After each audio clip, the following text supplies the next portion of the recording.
This podcast is brought to you by Penji. Penji is a creative subscription service that gives you access to pre-vetted, agency-trained creatives from all over the world. From graphic design to illustrations to social media management and web development, it's all included for one monthly price. It's time to say goodbye to the hassle of searching for top-notch creative talent. With Penji, you get quality and consistency delivered right to your inbox every day, carefully crafted for you by humans. So meet your new creative team today. Head over to penji.co for more and enter the coupon code located within the podcast show notes.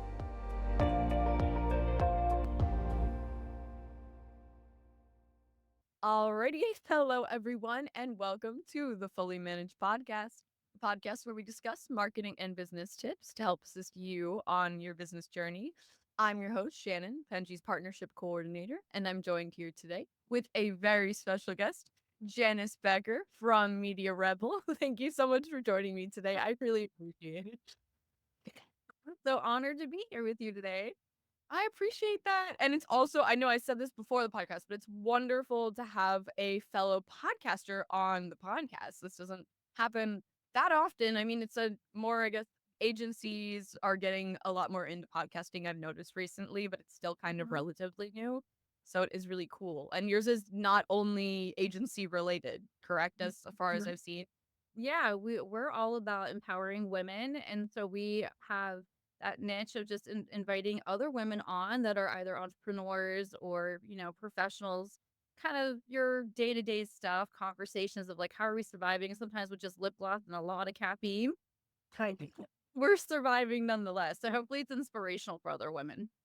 Yeah, I think that's so wonderful. And I think that one of my favorite, maybe I shouldn't say favorite people, my favorite people to have on the show is women, because I do see that the agency space specifically, which is the people that I talk to the most, is definitely being more women centered. And it makes me really happy to see, because I think that previously, one, I think agencies are such a different environment than like a traditional corporate environment. And it's so nice to see women not only start their own agencies, start their own businesses more, but I think that it's such a better world because the corporate world has been so tainted for so long, and I sometimes don't see it getting better. But agency life just makes me happier. I feel like it's more manageable for people, especially like yourself. I'm assuming like being a single mother, it must be very busy, and to kind of make your own workload when you can do it must be a lot easier and manageable.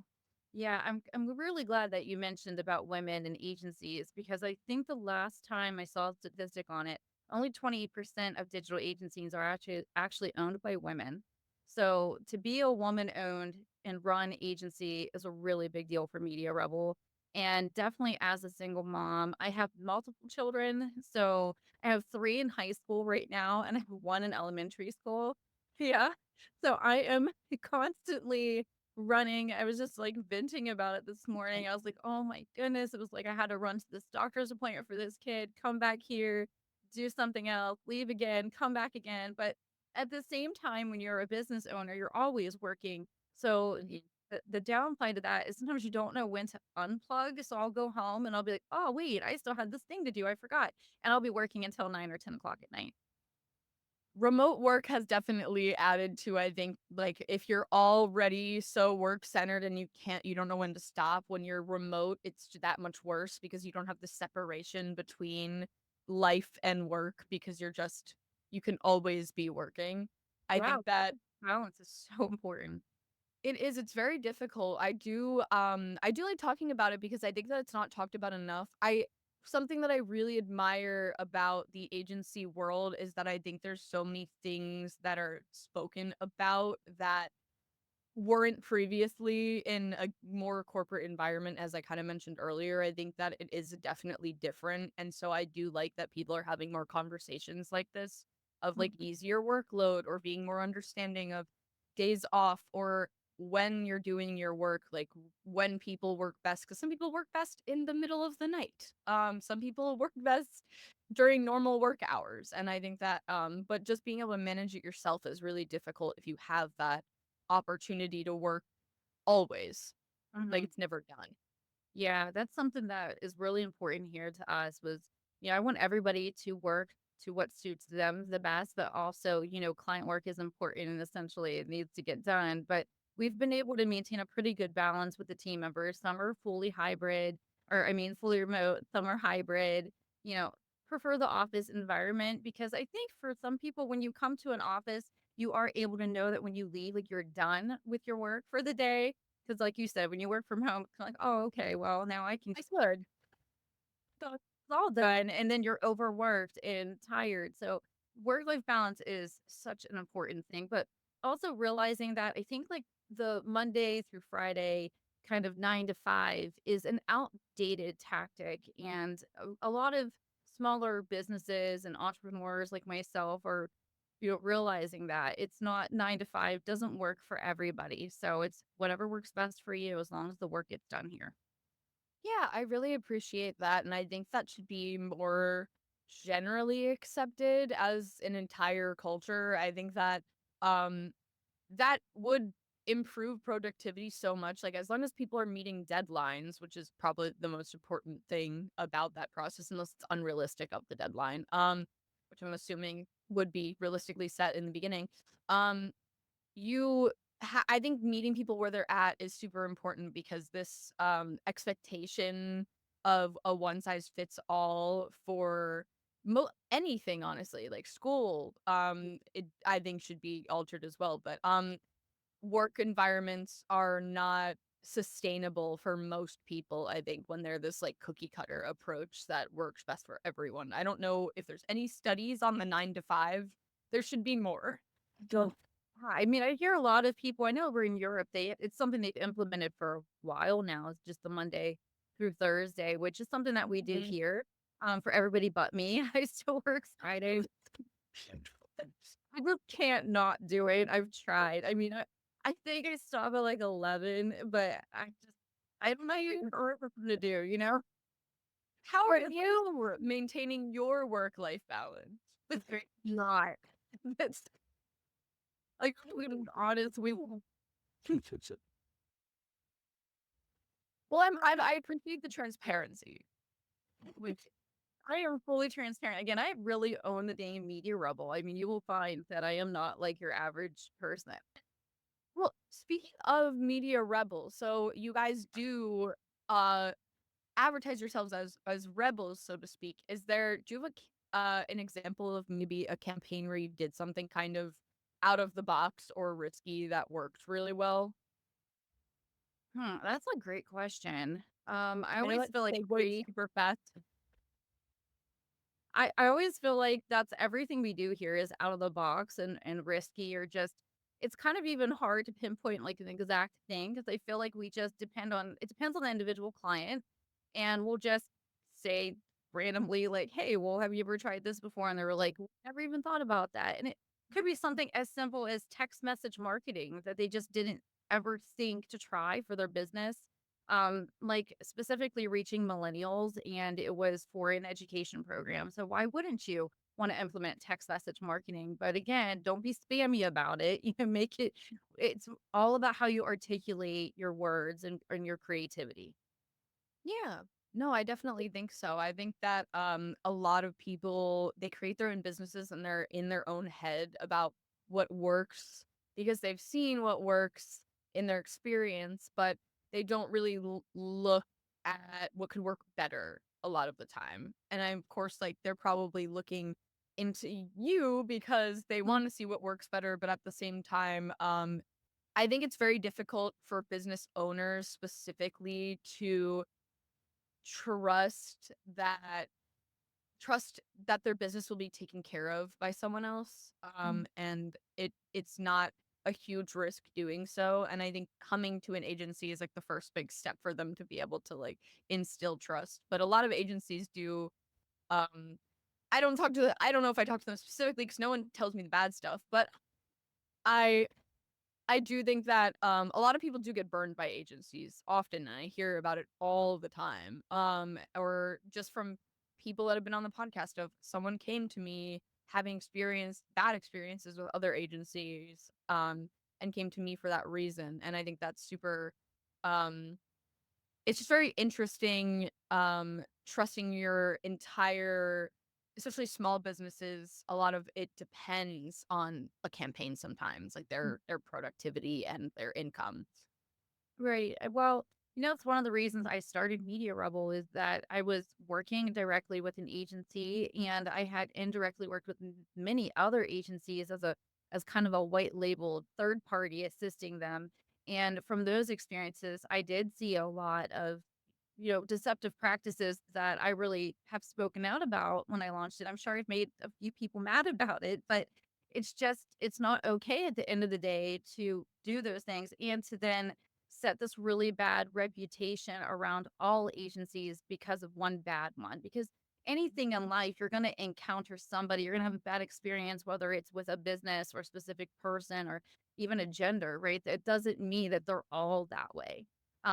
Or I think a smaller agency like ourselves, it's our livelihood is their success. So it's so personally intertwined for us that they are successful at the end of the day. Yeah, no, I definitely think that an agency, if it's working well, should be an extension of the business. Like we are a part of your business. We're not just doing this work, or we're not just like a contractor kind of relationship. It's like, no, this is we care about the successes of this just as much as you do. And I think that people can really see that. It really shows throughout a campaign, and it's not just the end result. I think that people can have bad experiences and still like the outcome, like whether they don't like working with you or whatever it may be. So I think that all of that process is really important. Yeah, absolutely. I've seen people just get really taken advantage of with like agencies that charge an hourly rate, for instance. And, you have a client going, why is it taking so many hours? And then the tail end of that is you can't always prove that they spent those hours working on it. So they Uh, didn't know they were being taken advantage of, but then they were happy with the work. So they're just like, oh, okay, well, we'll stay here. Or they stay out of comfortability, even though it isn't the best fit for them. And that's probably one of the most recent and also prominent ones that we see reoccurring are these businesses who are like, well, I've had this guy working here for 10 years. And, we don't really like that he does this so well. We don't really like that he speaks to us like this, but, we've worked with him for 10 that's years. good work, or whatever. Yeah, Mm. so relationship marketing is extremely important and we agree with that, honor that, but not when it's detrimental to your business. So you have to know when to step away and then re-examine other agencies that could better serve that business. Yeah, I completely agree. What kind of things do you guys do specifically that you think instills trust in your clients, like maybe immediately or throughout the process? So we always start with a digital audit, and that is just an all-encompassing approach to that brand from, their brand identity to what they're doing in their marketing. And sometimes it's even as simple as like, do they actually truly have web ownership? Because a lot of businesses don't realize that, yeah, they have a website, but they don't actually own it. So they can't take it with them. And that creates a full other, issue for them. But I would say that's definitely at the forefront of making sure we do this audit and we're honest with if this is working or if this isn't working. And then we have the data to back that up. So it's never just our personal opinion, but we're using facts to do so. So for example, we had a law firm and they were one of those people who had somebody for like 20 years and they had this, you know, really bad social media presence. They didn't have a LinkedIn presence at all. And we use the American Bar Association data to back up the fact that you should have a LinkedIn and how well that works for law firms. I think that's great. Yeah, I think that and when people can see the data, they are more likely to believe that you can alter that or change it because they see that you have an entire picture of it. Whereas they might not even know some of those things because it's just they're coming to you because they don't know enough about something or they don't want to do it themselves. So to be able to have like that eye-opening experience of here is what it looks like right now. Here is what it could be. Exactly. We never want to go off just our personal opinions. And while we have a lot of experience, we do firmly believe in always having some sort of data to back up what our approach is to any situation. How do you make clients feel cared about throughout the process? So, like, you set a goal maybe in the beginning, tell them about it, maybe set a deadline, how do you make sure that they feel properly communicated with, that you're doing your work throughout the process and that you're not doing that thing that you mentioned earlier is like we're not actually doing work in this time and we're going to extend your deadline in 2 months or whatever it may be. Right. So we believe in keeping communication very open and thorough. And we use a workflow so that our clients have access to where we are every step of the way in that approval process. And then we set really strict timelines, not just, I mean, for them, but for ourselves. I mean, this is really a partnership. And I think that's the thing that's really important. It's like, this is only going to work if you work with us. So, while those time constraints are there, it's for a reason. We are very different here and how we bill. So we're project based. So we don't have to worry about, oh no, we're over our hours or whatever. That's something that we take upon ourselves to do and make sure we're doing efficiently. Yeah, I definitely. Well, how then do you make sure that your team isn't overloaded if, say, a project is more extensive than you expected when you uh like signed on? Well, we're great here as a team. So if that ever happens, there's always somebody here to jump on in and help another person. But we've been pretty lucky and knowing how, what to expect from the business owners that we've worked with. We're just, I think, really open on, okay, here's what we can expect and here's our timelines, here's our meeting date, and having all of that pre-planned ahead of time so that we're holding them accountable as well as ourselves. Has there ever been any circumstance where the plan didn't go according to plan, if that makes sense? Like Yeah. everything was laid out really well and it seemed like it would be done by a certain time, but it just didn't end up being done by that certain time. I feel like almost every project has that. So we try to take that into consideration ahead of time, just knowing that this happen. But yeah, we have had that. We were in the process of doing SEO for a website, and then the executives came to the person we were working with, the decision maker we were working with, and said, scratch that. We're just going to do a whole new website. So it was like we had already done all this work, and now we have to wait for a new website to get done and go from there. But it happens, and you just roll with it. What kind of fail safes do you implement when that or in anticipation for that kind of thing happening? I mean, it's just a case by case basis. So for that, we just reevaluated the time and just pushed the project back. So nothing happens at that point. Oh, okay, that's not that big of a deal. I can imagine a website having to wait for that is really stressful. Yeah, but we're not the agency building it because we do web and app development as well. And we always try to encourage them, of course, to use us just because it's more seamless when you work with the same person that's already doing Right. everything else for you. But that doesn't always happen that way. But in this instance, we were really pushing that because our web developer wasn't going to SEO, wasn't going to integrate analytics into the website. And so that just causes more work for the client. That's more money for the client. I don't understand. But that's what happens sometimes when you're working with a company that has that certain hierarchy of, okay, executive leadership does this, and you don't have access to them. It's very difficult to when there's not fostered communication between different departments with the people that you work with, it's definitely very difficult to manage when things like that. Absolutely. That's why we always try to push that communication with all levels of leadership. But like I said, it's, bigger corporations are the ones that are the most difficult to really get everybody in one room to sit down and talk about it. And it's all different when what you do day in and day out is completely different from, what they're doing for them to really understand why it's necessary because they're looking at their time could be valuable somewhere else. Yeah, it's difficult because they probably nitpick a lot more too in the idea or like are impatient in when things should they take a normal amount of time, but yeah, I definitely can see that would be Cool. It actually makes more time in the project because they didn't just listen in the first place. But yep. sometimes people just have to learn.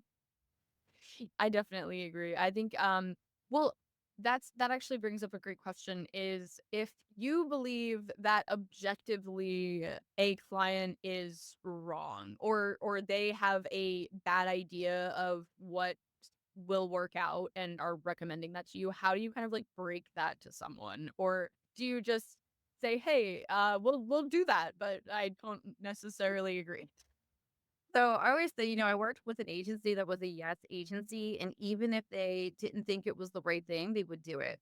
Again, that's where we really embody the media rebel name. We speak up and we say, look, it's our expert opinion based upon XYZ that we should be proceeding this way. But if you want to continue that, we're more than happy to try it. When you learn that it isn't going to work or it doesn't work, then we're here to pick up the pieces and do it the way that we had suggested in the first place. But we always try to come, and I think we do a pretty good job of, again, going to the communication and just being on the same page with the client and just and working together on how we're going to get it done. Yeah, no, I think that it is important to meet a client where they're at. It could be that maybe they have opinions that maybe aren't backed up by facts, or they think that something is going to work out, but sometimes I think that they do know their industries, and it's difficult to, like, even if it seems like something that might work out, it could. And then as long as you're doing everything in your power to make good work regardless of whether you agree with like what the outcome might be, I think they're happy to do that, especially if you preface that, hey, I don't know about this, but I think that you can get in trouble that way. Well, what I like to always tell them is you absolutely know your industry better than I do, but I also know mine better than you do. So Yep. sometimes what they're talking about is really more on a marketing level and not so much on the industry level, like their way of thinking. So I think that that has helped kind of change some of the more stubborn people on, hey, I'm going to just do things my way. Yeah, it's definitely there's a difference between knowing your industry and knowing how to market your industry. I think people don't realize that. Of course, like again, I think people focus on what has worked in the past, but that definitely takes away from what could work in the future better than what has worked in the past, and that's obviously why they're looking for this type of help, because that's what they need. So it's just important that they acknowledge that. But it's hard to get them to sometimes, even if they're coming to you. Oh, yeah. Yeah, it's funny how people will do that. Of course, it's like, "Hey, reach out to the expert, but you don't wanna listen to the expert."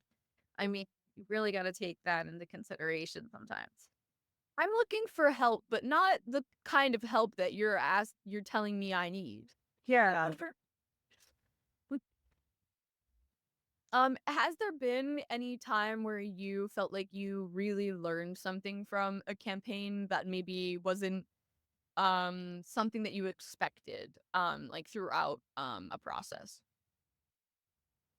I would say any time that we've had co-op involved, so HVAC industry is really big for that, and we've had a lot of HVAC clients, and they're just, you have to be more careful about abiding by that. And there was something that the distributor wanted to use, and thought that they had to go ahead, and then legal got involved with from the co-op and was like, "You can't do that." So, it was like you had to scratch it, restart, redo that whole creative, that you could do. But yeah, it's, always get legal involved at the beginning if you can, and not the middle and the end to save you heartache, even if your client is very certain that it's okay to do it. Always check with legal. No, that makes a lot of sense. I think that must be a tricky industry to work with. I know there's a lot of I talked to someone the other day who works in the medical field or works with a lot of an agency that works with the medical field. And there's so many legal implications around making a website for a any kind of like a doctor's office, even because they have to be HIPAA compliant, and they have to have all of these different incorporations that you wouldn't think you'd have to. It's just something that's not on the forefront of your mind if you don't specialize in it, so I completely understand. Yeah, there's definitely a lot of legal jargon involved with the medical field that we have also encountered. I mean, it's funny that it's kind of reminds you of like the pharmacy commercials that you get. Like pharmaceutical commercials always have like the really long list of possible side effects that maybe affected one of 500 people, but they have to tell you. It's kind of the same thing when you're doing anything for them. So like always leave room to put the little stuff at the bottom of here's all of our legal. Yeah, no, it's definitely just that long list that you have to abide by and do everything that's check all these Yeah. boxes. Crazy. I cannot imagine. It is anything that involves that, I do not touch. So I commend you. Or So for the last part, because you also do a podcast, I'd love to pick your brain about your podcast. So, um, number one, what do you think the biggest pain is for when conducting a podcast? Like the most difficult time that you've had for it? oh man, I audio. For me, it's been audio.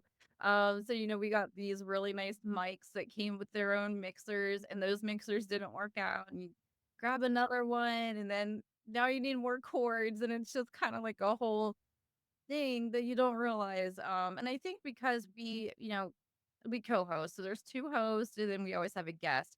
It's easier when you have two mics involved, but when you start getting to three or four mics, that's where you get a little bit messier with making sure your audio is clear for everybody.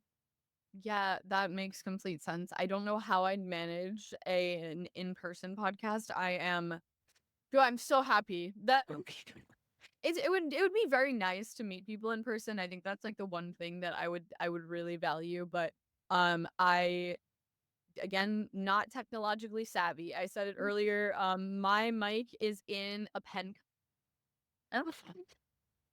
I don't even have a stand. So it works and that's what matters. Sure, we have done in person. We're going to be doing Zooms as well. So, um, or video conferencing. I don't know if we're going to use Zoom. I should probably not say it's going to be Zoom, but it'll be some sort of video conferencing. But I mean, we have to do that. You want to be able to share enough knowledge and with a lot of women and all these different industries that are involved. And so we understood when we started that there would be limitations with having people in person. But I feel like the energy is so much different. It's really like we want people to truly feel like they're coming in and sitting down and just drinking a cup of coffee or a glass of wine with us and shooting the breeze over, how they got to where they are and how did they get through the day to day and what was your biggest challenge today and, just kind of the grapes and stuff like that. So other women know that they're not alone. Like you have somebody that can relate to what you're going through.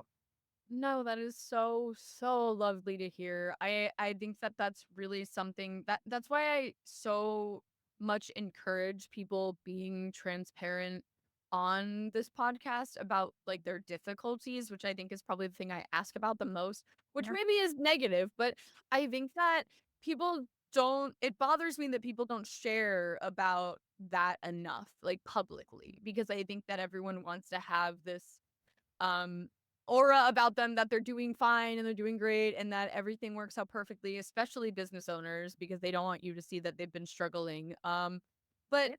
I think that's like the most important thing to share because you're then a person. You're Exactly. a person. We live in the world of social media. So, like some brilliant person had said, my social media, you don't know my life. And I think because we've been so ingrained to be that way, we think that we have to be that way everywhere. It's okay to say that I'm a human and there are days that I fail at doing this or that. But without those failures and without those struggles, I wouldn't overcome. I wouldn't be stronger. I wouldn't be more intelligent. I wouldn't have the wisdom that I have today if I didn't have some sort of struggle. And it's okay if you have to take a minute and close the door and scream and cry and get it out and then come back feeling even better because as women, like we're so resilient. We can be just so like down and then we'll get back up and we're stronger and we're coming back even harder than we were before. So it's fine. It's normal. Yeah, there's so many things that women have to go through that aren't accounted for, and they're doing great.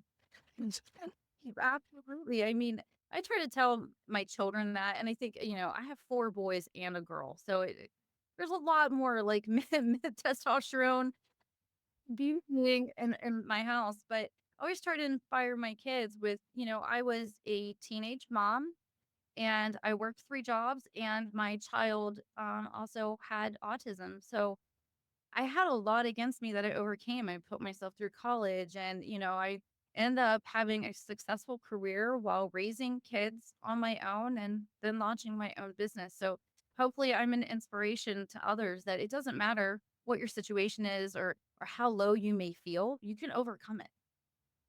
Yeah. No, and I love hearing more stories like that, and I hope that people in the future are more transparent and comfortable. I think that LinkedIn weirdly has created this trend of people maybe oversharing, but I kind of do like it because I think that having such a like professional social media, so to speak, um I rubbed me the wrong way in the beginning. I was like, this is very silly. It makes me uncomfortable. And the fact that we have to do it because that is how you network Yeah. is it just makes me almost angry because it's why I don't want to even go on my phone and now I have to network through a professional platform. But I do see more people being more candid on LinkedIn, whether that's for views or whatever it may be. I don't care. I just do like to see that because even if it's something that I'm like, okay, maybe I wouldn't share that on a professional platform. I'm happy to see it because one, it's interesting and LinkedIn can be rather boring. It's also transparent and I just really appreciate knowing that people are human beings and I think that that should be showcased more in a professional environment because then people are more accepting of that you are just a person in the professional world and you're going to make mistakes and you're not always going to be on the ball and that's okay. That doesn't mean you're a bad worker or you're bad at what you do. And I Yeah. want that to be something that's understood more in like the professional environment. Yes, I think we're definitely breaking down the walls when it comes to the professional world and how they've been just so very firm and had kind of like this stick up their butt mentality. And it's like I said, and you've hit the nail on the head. It's about being relatable at the end of the day. Like you don't want to network with somebody that you can't relate to. Yep. And LinkedIn is a professional social network. Again, that word is in there, social, meaning that you're going to be a little bit more out there, a little bit more personable, sharing those stories with people. But again, knowing that you have to have the boundary of that professional line. So I think we're seeing that right now, especially that they've integrated videos into the platform and really watching people kind of showcase that, we're right on the line there. It's just such a fine line. But at the same time, if you do it right, it has really great rewards. Yeah, I definitely agree. It does. I I think that it does help you get to know a brand that you're gonna work with, especially if like the CEO is on LinkedIn talking about their life, and who they are. I think that that is something that can harbor trust in, your agency or your business or whatever it may be. And I think that is really valuable because if someone feels like they know you and people do that with social media marketing all the time. But if someone feels like they know you, they feel like they know your brand and your values and they're more likely to trust you and use your service or your business or your product. And um I think being transparent and being who you are authentically is the best way of, bringing people in, especially ideal people in. Like people that like you are going to be a better client too. Yes, culture is really important. And I think, not just for us, but for everybody, you want to be able to connect with a business where you feel like has a relatable culture to your own, or else, you may not want to do business with them. So that's another thing I feel like we've tackled too with our podcast as we were talking. The episode that actually just went up this week was about appearance and, professionally where it's evolved with tattoos and piercings and wild hair color. Whereas before that was considered, taboo, was unprofessional to look that way, but all because your appearance doesn't line up with what the world says it should be doesn't mean that you're not a very intelligent professional badass. Yep, I completely agree. I always think of my parents telling me when I'm older, like, or if I get tattoos on my forearms, I'm gonna have to wear like a brace because they've seen servers do that when they were younger, and I was like, this is not that world anymore. Happily, I mean, like maybe certain professional environments, I guess, are still probably stick in the muds, kind of, so to speak. But I really think that's evolving, and I love to see it. Yeah, I mean, inclusivity is really important and it's definitely come a really long way from what it was. And that's something that we joke about. It's like I remember in the 90s when it was like cool to get the barbed wire tattoos on the biceps, and now So again, yeah, and now it's like no one can see a guy with a whole sleeve.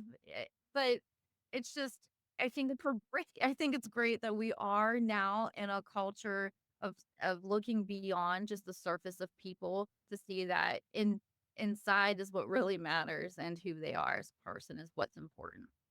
I do really love it. I agree. And I think that is a really wholesome note to end on because we're a little over time. But I do really think that I hope that that resonates with our audience because I do think that that's something that I really value and I'm happy that you value it too because it's I I just think that people should be more authentic.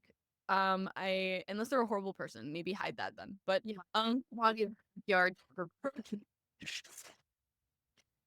but yeah, I think that if you know be comfortable being yourself, maybe there's things that you shouldn't share online, but if you feel comfortable doing it, then do it. I don't really care. I'm not here to police anyone. But you know, but I really appreciate you joining me today. This is absolutely lovely, and I learned a lot, and I got to have a wholesome chat. So I really do appreciate. Awesome. Thank you, Shannon. I appreciate you as well. And I hope you continue to recover well from your wisdom teeth because I know it's not a fun process. I've been there. So, yes, it is something else. My jaw really hurts. Great. I would have known otherwise. So you're doing a great job. Thank you. My face is puffier than usual, but you didn't see me before this. Oh, don't worry about it. But thank you so much. This was absolutely lovely. I appreciate you joining me. We'll stay in touch, and thank you everyone for listening or watching. Please don't forget to check out all of our episodes to learn like I get to do in every podcast, which is my favorite part. Thank you so much, and have a lovely day. You've been listening to Fully Managed, brought to you by Penji.